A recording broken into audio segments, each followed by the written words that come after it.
Hi, my name's Ken Benoit. I'm a certified golf course superintendent and executive director of the New York Golf Course Foundation. I recently rode my bicycle around the state of New York, covering over 1,000 miles, to raise awareness of the importance for golf facilities to formally adopt best management practices, which are designed to preserve and protect our water resources.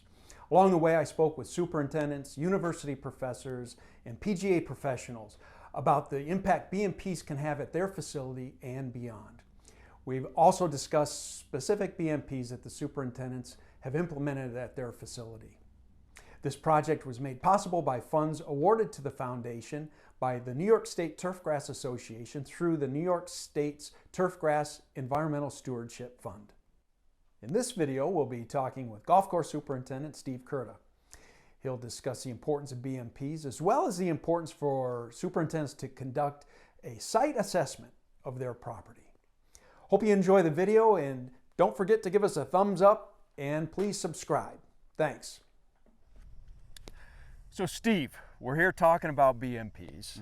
Tell me your impression as a golf course superintendent. What is your perspective on BMPs as it relates to the golf industry and society? I think it's going to give golf course superintendents the tools they need that they might not have at a state level or a federal level. So when I go to my membership and ask for money for a thing, the first thing I'll get is that a law or a regulation we need to follow? And it may not be. But a BMP is going to give me the next best thing, which is a tool to get something that I should be doing or should have money for in the program.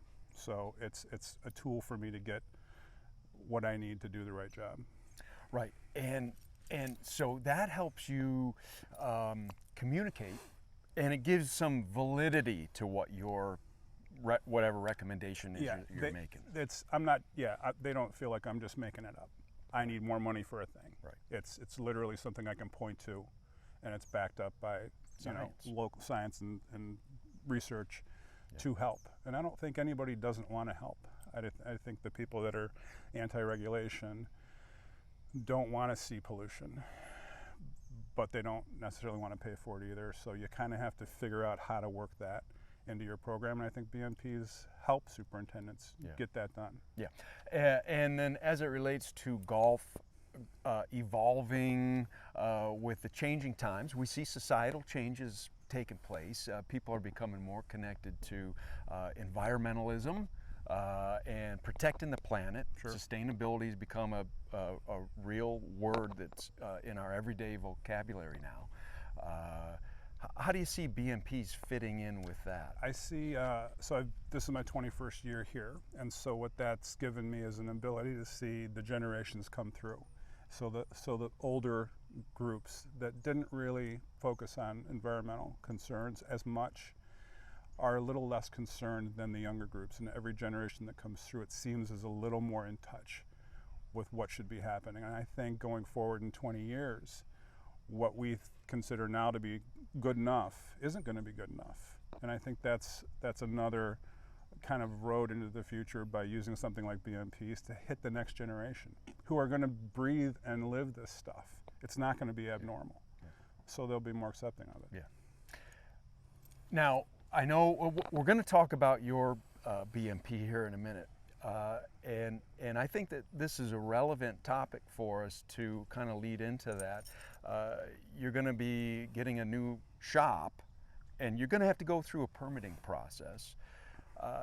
Do you see the BMP document and adopting that as a facility possibly helping you through a permit process? Absolutely, totally.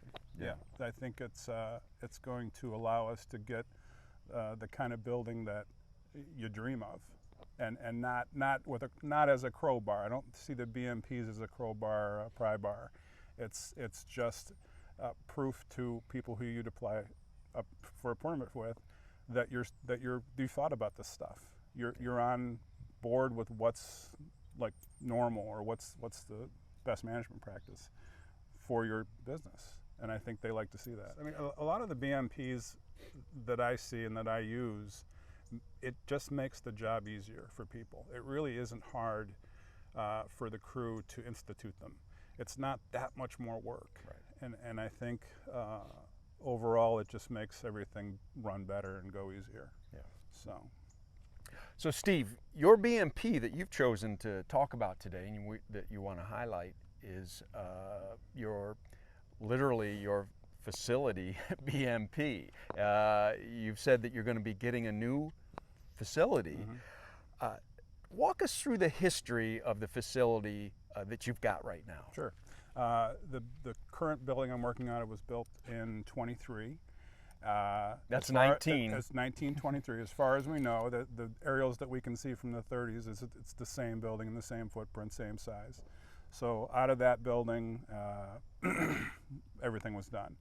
When I got here, there was only one more building that was built from beyond that, and that was the fertilizer storage, and pesticide. No place to fill a sprayer, no place to really do anything. And tell us how BMPs have played a role in that process. Sure. When we are looking at the site plan, things like our wash pad, where we have a very Spartan wash pad now, what's going to be a part of this new building is a wash pad that's going to be able to separate clippings. If we can recycle our wash water, we're going to. But that goes into the how we plan the foundation of this building right now. The other aspect is going to be built-in chemical mixed building and sprayer storage. Because the recommendations we got were to have a covered building. Rain can't get in it, sides and top, and an area that you can park your biggest sprayer if you have an emergency. So you lost a cataclysmic event, you lost the pump, something got tore off, you have to get that sprayer someplace quick and not out in the golf course because you got a leak. Yeah. So it has to hold that volume of fluid. So we designed the floor to be volumetrically equal to our biggest sprayer. Concrete was extremely thick because a crack in the floor it's no good. It wrecks it. Yeah. So we had the most of the cost of the building was in concrete, just heavily reinforced concrete, as much fiber as you can get in it. And you've shown that you don't have to build a brand new maintenance facility to make some improvements. No. You can go in, assess yourself. What are the most egregious issues that I'm faced with here, and how can I address those in a way that may not be the best management practice, but maybe it's a better management practice than what you're doing. So we have this good, better, best concept. Absolutely. Well, Steve, thanks for having us here at this beautiful golf course, Tuscarora Golf Club, and we look forward to seeing you down the road. Great meeting you, and hope there's no more flats. I know you've had several. Thanks, Steve.